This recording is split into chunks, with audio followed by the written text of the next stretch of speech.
Meu nome é Cláudia Conte, sou professora, supervisora pedagógica, mestre em educação, tenho formação também na área de música, flauta doce, flauta transversa, violão, canto, educação artística. Atuei no Conservatório de Leopoldina por um bom tempo, por quase 20 anos, onde eu, como professora e também fui vice-diretora. Foi uma escola muito querida na minha vida, porque foi ali que eu fiz a minha formação de música e onde a arte, né, se fez de uma forma ainda mais significativa na minha vida. Também atuei como professora de música da APAE, também como coordenadora de arte. Nas escolas atuei como professora em escola estadual, escola municipal. E na gestão estive como diretora pedagógica na Superintendência Regional de Ensino. Recentemente estava na direção da Escola Estadual Enéas França e estou como supervisora na Escola Municipal Botelho Reis. E aí já se vão mais de 36 anos na área de educação, ao qual eu tenho muita gratuidade, porque foi um grande aprendizado até aqui. E nós, educadores, né, quem atua na área de educação, a gente sempre aprende muito. Somos semeadores, somos pessoas que temos uma responsabilidade muito grande, porque estamos diretamente envolvidos no processo de formação e desenvolvimento das pessoas. Mas é muito gratificante. Tudo, né? Tudo que a gente pode agregar nesse estar com as pessoas, fazendo parte da construção de cada uma delas. É muito significativo. E, como são muitas histórias para contar, a gente podia dizer assim, é tanta história que daria para escrever livros. Eu estou aqui no meio dos livros e vim falar um pouquinho sobre isso, sobre livros, sobre leitura. Fui incumbida de indicar um livro, de trazer uma referência. Livro é algo fundamental na minha vida. Vocês estão vendo, eu estou aqui rodeada deles, né? Não dá para ver tudo, mas aqui é, vamos dizer que o meu escritório, minha biblioteca, mas eu vou me atrever a tomar emprestado um termo que Rubem Alves usava, e que eu gosto muito, acho bem interessante. Rubem Alves gostava de falar que o escritório dele era o sonhatório. Então aqui eu estou no meu sonhatório, por que não? Afinal de contas, quando a gente está num local onde você vai produzir intelectualmente, onde você vai...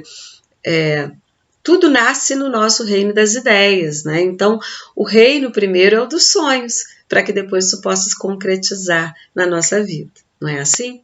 Então, eu estou aqui no meu sonhatório, rodeada pelos meus livros, e ficou difícil até escolher qual livro que eu ia trazer como uma referência, como uma indicação. Bom, se eu fosse levar em consideração a minha área de atuação, a educação, eu não tinha como, por exemplo, não falar de Paulo Freire. E aí é que foi o grande dilema, né? Porque ele é fundamental na minha formação, é uma grande referência para mim, tenho muito respeito por tudo aquilo que eu pude aprender através dos textos de Paulo Freire. Foi minha referência lá no magistério, quando eu comecei no magistério, depois na faculdade, depois no mestrado, nas minhas especializações. Então, se eu pudesse falar de Paulo Freire, eu faria uma trilogia. Pedagogia do oprimido, pedagogia da autonomia e pedagogia da esperança.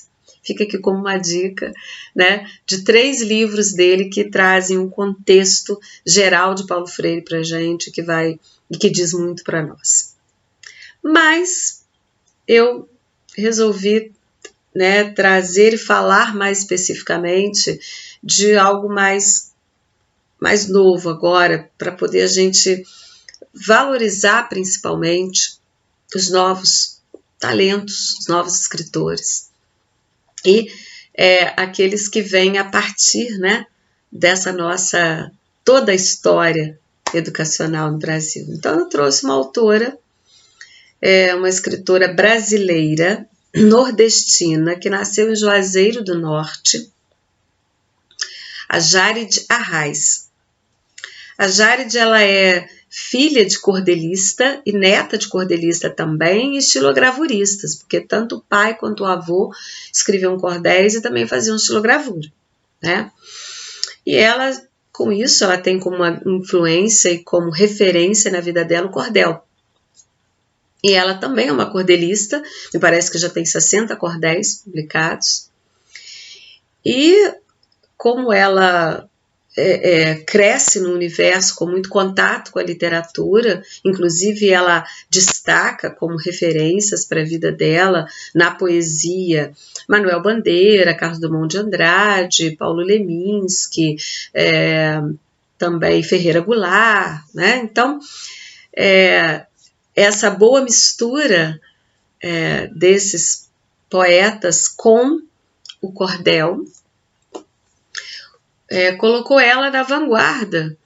Ela é uma jovem de 30 anos e ela teve uma obra dela publicada em 2015, que foi o momento em que ela ganha mais notoriedade, mais visibilidade. Foi quando ela publica As Lendas de Dandara. Esse livro ele logo se esgota na primeira edição, em menos de um ano. Inclusive, ele já tem agora uma edição em francês, né, que foi em 2018. E ela escreve esse livro a partir de uma inquietação dela sobre a questão das mulheres, porque ela começa a pesquisar sobre mulheres, sobre escritoras, sobre a vida das mulheres negras, vira uma militante nessa área em relação à questão do feminismo, do racismo, dos movimentos LGBTQIA+, né? Passa a escrever em blogs, em jornais, revistas, escreve para a revista Fórum, enfim, para, né, vários aí, veículos. E ela, assim, através dessa obra mais específica da Dandara, que eu tenho, mas não está aqui hoje para poder mostrar, porque está emprestado, ela consegue trazer de uma forma muito significativa a história de uma grande heroína brasileira, Dandara, de uma lenda, mas que ao mesmo tempo é uma mulher de muita força, e que quando eu, por exemplo, conheci a história de Dandara, mexeu muito com as referências que eu tinha, porque você vê a história, você entende a história de Zumbi, quando você não conhece ainda a história de Dandara. Dandara é uma simples coadjuvante nessa história, a princípio, e a mulher do Zumbi. Mas quando você se aprofunda na história de Dandara, você descobre que a história do Zumbi só existe realmente porque existiu Dandara. Então, aquela mulher forte, aquela que chefiava a guarda do Quilombo de Palmares, ela que ensina Zumbi a guerrear, e tem uma morte icônica, né? Dizem que quando os soldados adentram no Quilombo e ela fica encurralada diante de um penhasco, ela escolhe pular do penhasco, porque ela fala que ninguém mais tiraria a liberdade dela, ela nunca mais deixaria de ser uma mulher livre. Então, olha como isso é significativo, né? A mulher forte, a mulher guerreira, a mulher que não desiste do seu ideal e a mulher que não quer abrir mão da sua liberdade. Então, esse símbolo de força, né? Como é significativo isso. Mas o que eu quero mesmo hoje mostrar é esse livro aqui, né? Que são As Heroínas Negras Brasileiras em 15 Cordéis. Então, a Járid consegue, nesse livro aqui, contar histórias de 15 mulheres. 15 mulheres que têm um significado muito importante para a nossa história brasileira. E ela faz isso através do cordel. E o cordel, ele vem para a gente como se ele fosse a nossa trova, né? Como se a gente estivesse voltando aos trovadores, porque ele é uma grande... Ele traz essa referência, né, para a gente, de você poder contar histórias através de versos que nos soam de uma maneira tão agradável aos ouvidos e que nos leva né, a viajar e a nos envolver nessas histórias. Porque o cordel, ele traduz histórias do cotidiano, mas que aqui, no caso, ela vai a fundo a vida, pesquisar a vida dessas 15 mulheres e consegue, com essa fluidez que é o texto do cordel, contar essas histórias para nós, de uma forma que essas histórias entram em nós e a gente consegue aprender, entender e trazer essa vida forte dessas mulheres para junto de nós. É muito bom, muito. E eu não tenho como, né, falar das 15 aqui agora, mas que seria, né, não dá para mim poder falar aqui das 15, mas eu posso dizer quem são elas, que são Antonieta de Barros, Aqualtune, Carolina Maria de Jesus, a Dandara, Esperança Garcia, Eva Maria do Bom Sucesso, Laudelina de Campos, Luísa Maim, Maria Felipa, Maria Firmina, Mariana Crioula, Na Agontinmé, Teresa de Benguela, Tia Ciata, Jacimba Gaba. E quando você começa a ler sobre cada uma dessas mulheres, você vai vendo um desdobramento tão importante na vida de tantas outras pessoas que essas mulheres aqui impactaram. Então,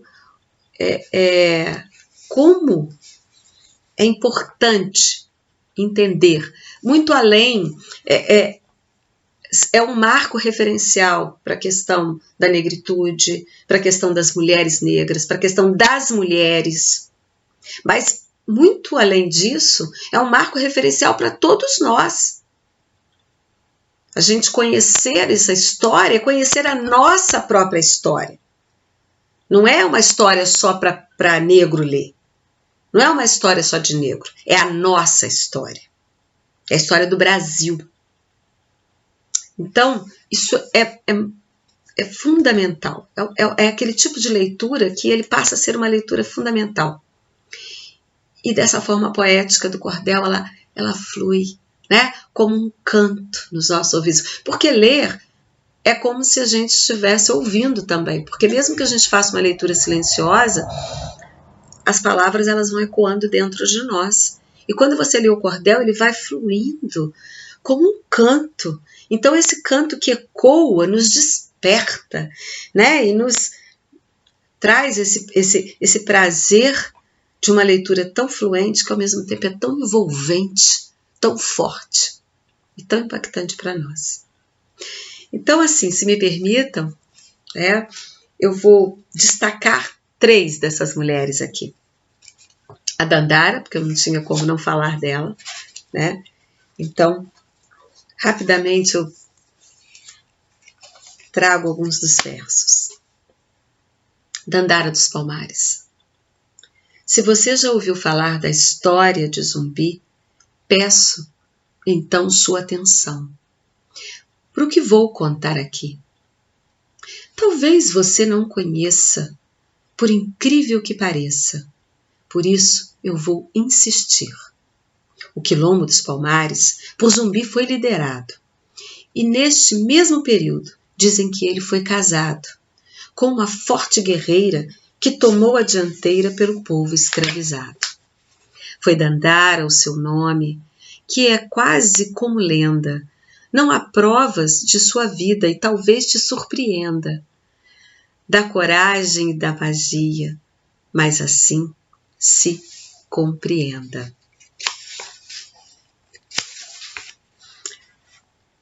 Se existiu, como se conta, ou se lenda representa, para mim tudo resume essa luta que apresenta.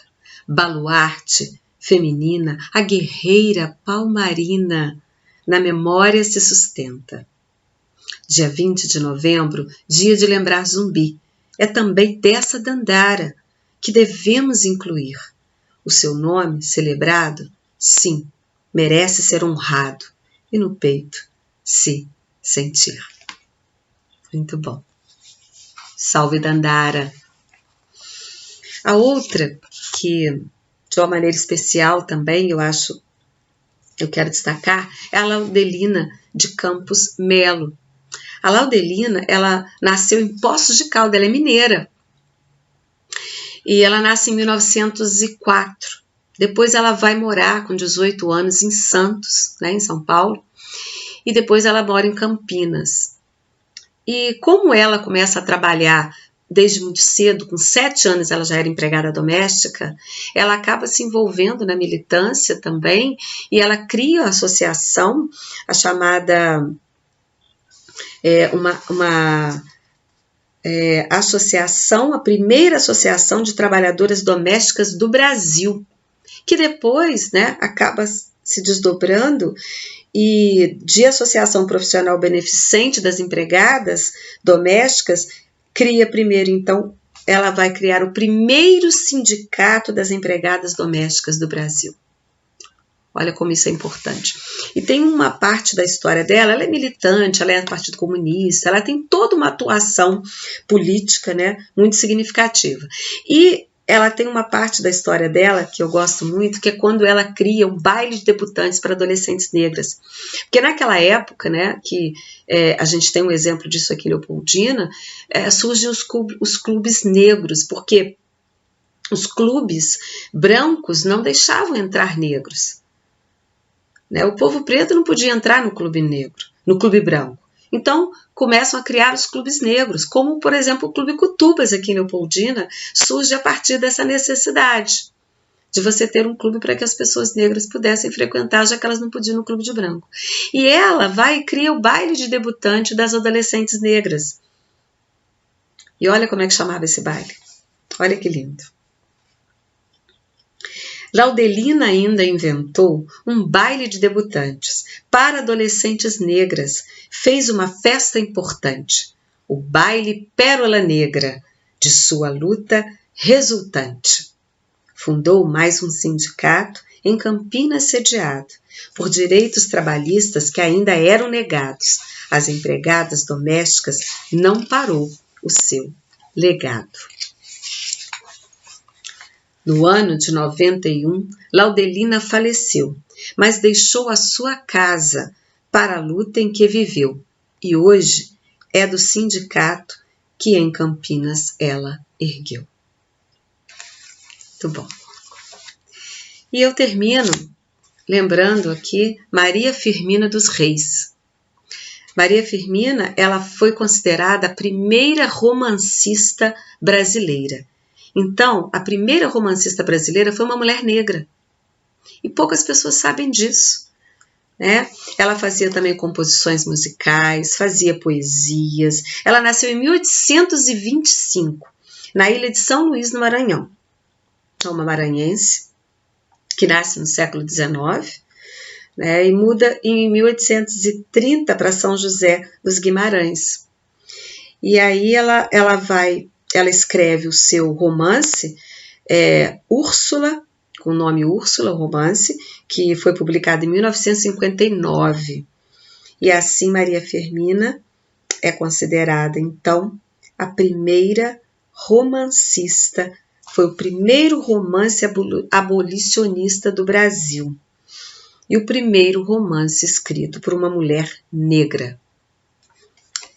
E aí a gente termina dizendo assim: é por isso que eu faço, no cordel, a correção. Que conheça a Firmina, um orgulho para a nação, e que espalhem sua obra, que desperta o coração. Sendo Úrsula, seu livro, a escrava, foi um conto, mais cantos à beira-mar, que aqui aumentam ponto, obras de profundidade e também de contraponto. Com humilde gratidão, quero aqui enaltecer a Firmina escritora em quem eu consigo ver uma negra corajosa para me fortalecer. Muito bom. E eu termino ainda dizendo que esse livro também é um livro excelente para desenvolver um projeto dentro da escola.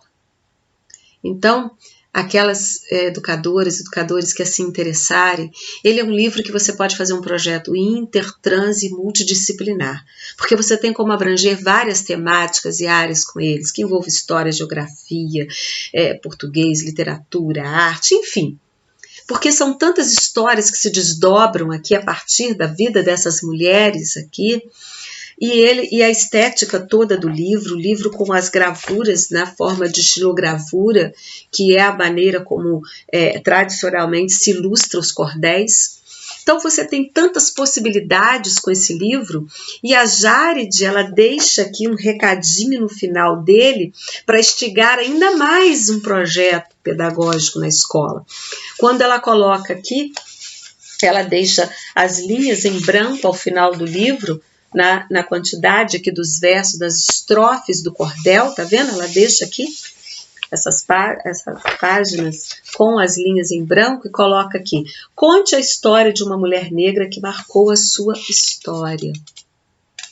Ela sugere, então você pode culminar o projeto escolar, por exemplo, com os alunos escrevendo uma história de uma mulher negra aqui, né, que ele conheça, que ele possa entrevistar. Olha como isso é importante, olha como isso pode trazer e elevar, né, aí, e empoderar tantas meninas, tantas jovens. Então, aí depois ela ainda coloca aqui: envie a história que você escreveu para... Aí ela coloca o endereço de e-mail e compartilhe nas redes sociais com a hashtag Heroínas Negras. Então, olha bem, depois de conhecer histórias de mulheres, grandes heroínas, você dá a possibilidade, né, de estimular a escrita, né, das outras pessoas, das nossas jovens e crianças, e essa escrita, elas escreverem e entender que ao publicar, elas podem publicar transformando essas personagens em heroínas também. Então fica aí, gente, a minha dica. Seja por prazer, seja pela arte de ler, seja pela literatura, né? Ou seja pela pedagogia, pela educação. Vale a pena. Esse é um livro que vale a pena, né? Vamos valorizar os jovens talentos e vamos ressaltar os grandes referências que nós temos na nossa sociedade, viu? Então fica aí a minha dica: Heroínas Negras Brasileiras em 15 Cordéis, de Jared Arraes. Muito obrigada, Alexandre, pela oportunidade de poder falar de algo que eu gosto tanto. Muito obrigada. A Casa de Leitura Lia Botelho, a Fundação Ormeu Junqueira Botelho. Muito obrigada.